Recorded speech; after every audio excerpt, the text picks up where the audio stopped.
पहले वो उनकी जितनी शासन सरकारी जान थी, और मैं दूर क्यों जाऊँ, महात्मा गांधी को आरसी किया और पढ़े लिखे को फारसी किया। 3 महीने पहले तक 5 साल तक उनकी सरकार थी, और राजस्थान में कितने एम्प्लॉयज़ ठेके पर काम कर रहे हैं, उनमें से कितनों को उन्होंने समाप्त कर दिया। एक बार इसके बारे में पहले बयान देने के बाद में उनको ऐसे बयान जो है मंच पर खड़े होकर के देना चाहिए। अपनी सरकारों के समय में उनको ये सब विषय याद नहीं आते, और जब उनको पता है कि उनकी सरकार नहीं बनने वाली है, तब वो इस तरह के शगुफे जनता के सामने छोड़। मैंने देखा यहाँ भी जोधपुर में कई जगह बोर्ड्स पर लिखा है वादे नहीं विकास करेंगे। 5 साल तक सरकार में रहते हुए जो सरकार में आने के लिए वादे किए थे, मैं आप सबके विवेक पर छोड़ देता हूँ कि एक बार तय करिए कि उनमें से कितने वादे पूरे किए गए, चाहे वो किसान के लिए होंगे, चाहे वो युवाओं के लिए होंगे, चाहे महिलाओं के लिए होंगे, या समाज के अन्य वर्ग और संवर्ग के लिए। वादे करना और वादों को निभाना, इन दोनों में बहुत फर्क है।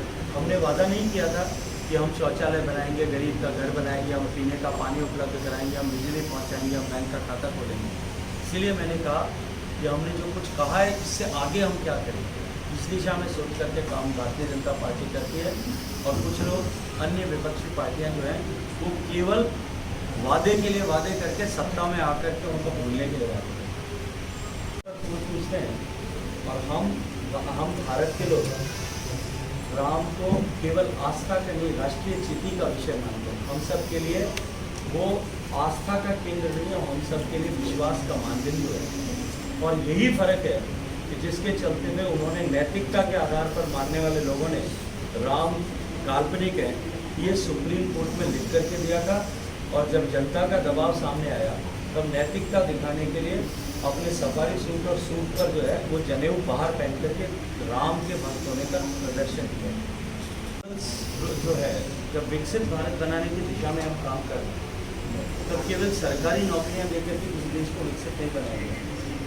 भारत को मैन्युफैक्चरिंग का हब बनाएं, भारत को एनर्जी इंडिपेंडेंट बनाएं, भारत में वर्ल्ड क्लास इंफ्रास्ट्रक्चर बने, भारत के युवाओं के पढ़ने के लिए भारत में ग्लोबल कंपैटिबल ऐसे एजुकेशन सेंटर्स बने, भारत टेक्नोलॉजी का हब बने, भारत इलेक्ट्रॉनिक्स और फ्यूचर रेडी इंडस्ट्रीज़ के लिए मैन्युफैक्चरिंग का हब बने। इन सब विषयों पर जब देश की सरकार काम करती है, तब देश में करोड़ों की संख्या में रोजगार का सृजन होता है। और इसके साथ साथ में जब सरकार इंफ्रास्ट्रक्चर पर निवेश करती है, माननीय प्रधानमंत्री ने आपकी स्मृति के लिए बताना चाहता हूँ, जो चुरू में उन्होंने कहा कि पिछले 70 साल में जो न हुआ वो हमने 10 साल में किया, और जो 10 साल में हुआ है उससे कई गुना अगले 5 साल में होगा। क्योंकि विकसित भारत को बनाने के लिए जिस तरह के इंफ्रास्ट्रक्चर की जो है वो आवश्यकता है, अभी ये केवल उसका जो है एक चिन्ह मात्र है। तो इसलिए जब सरकार इंफ्रास्ट्रक्चर में निवेश करती है तो ऑटोमेटिकली रोजगार के सरकार जो है साधन बढ़ते हैं। मैं सोचता हूँ शायद प्रियंका गांधी जी ने इस गहराई में सोचे बिना इस तरह का वक्तव्य दिया होगा, वरना इस घोषणा पत्र को महज विरोध करने के लिए विरोध करना वो हो सकता है, लेकिन यदि किसी ने पढ़ा हो तो ये complete holistic package for the transformation of nation की आधारशिला है।